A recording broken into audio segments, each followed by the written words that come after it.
Wow, wow, wow. Welcome to JSI, your one-stop channel for everything sports. Wow. The World Cup has entered the knockout round and everything is full of drama and more drama and more drama. Let's start with the African teams tonight. What happened to Senegal? After leading convincingly for 88 minutes with 2 minutes to go under normal time, they gave it up. Why? What happened? Is it that finishing touch that Africa is yet to really grab? 2 minutes to go. They surrendered their lead to Belgium. Unbelievable. I felt so sad because already I was smiling that the next African team that is going into the round of 16 was Senegal. After leading for, 88 minutes. Well, better luck next time. And we look at DR Congo, the ones that actually showed Nigeria that they have to wait again. The ones that showed Cameroon also that Cameroon has to wait again. The one that proved that, they merited being in the World Cup. Kudos. You did your best against England. But once again, after leading convincingly for the first half, the king of England, Harry Kane, did you out just at the very last gasp of the minutes to go. Why? Another African side has gone. Anyways, kudos to all of you. You have done us proud, whether you go to the next round or not. But I think it's already showing that the strengths of the African teams are nothing for anybody to take for granted. I will try to calm down a bit. People, I believe those who have been watching me on this channel know that my heart beats 100 times over for Cape Verde.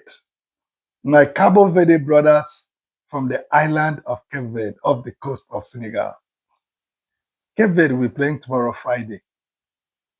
And trust me, I'm not afraid because they are going to hold their own against Argentina.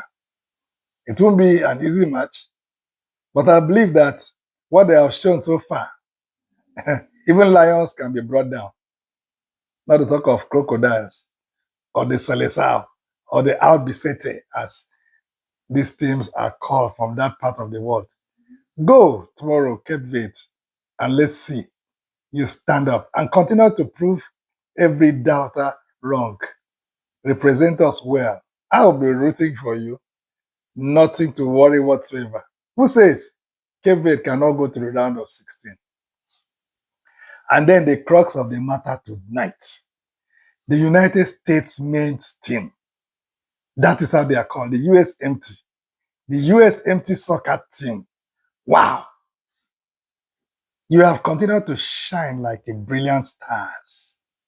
The US team is doing brilliantly so well that who says the US cannot win the World Cup? Yes. Who says the US cannot, in fact, win it and keep it here? We want to see that cup here. It was massive between you and Bosnia. In fact, it was recorded that 45 million viewers around the world and the United States watched that match live. What a game it was. What a game. There has been no viewership for any sport like that in recent time. Not to talk of soccer in the United States. 45 million viewers. Before it was like, soccer in the US. Now, everything is being blown up the ranks because of the way the US team is playing. Kudos to the US team. You are doing everything within your limits to show that you can win the World Cup and you can keep it here. I'm sorry for our boy, our darling boy, our number 9 striker from Arsenal, Folarin Balogun, the star of the US soccer team. So sorry, after scoring that great goal, the first goal against Bosnia, you ended up with a red card, not intentional, but then that's the rule. Rules must be obeyed. Rules must be ruled. Unfortunately, you are not playing the next game.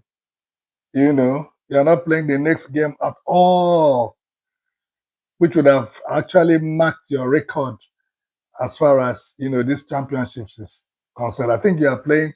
The US is playing Belgium also in Seattle, and it will be, I mean, a game of moments. I pray that the US team continues to shine the way you are shining now, so that we see you lift this coveted trophy for the US and let the world see that the US can not only play soccer, but they have disrupted every sequence as far as football is concerned, the worldwide. In fact, this is not going to stop because the watch parties around the world have really been invented in this 2026 World Cup. And that's why you can have crowds as much as 55,000, 58,000 in one place, not necessarily a stadium.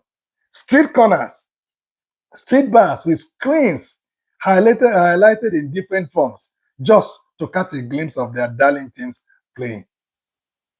This is the kind of disruption that the 2026 US World Cup has brought to bear.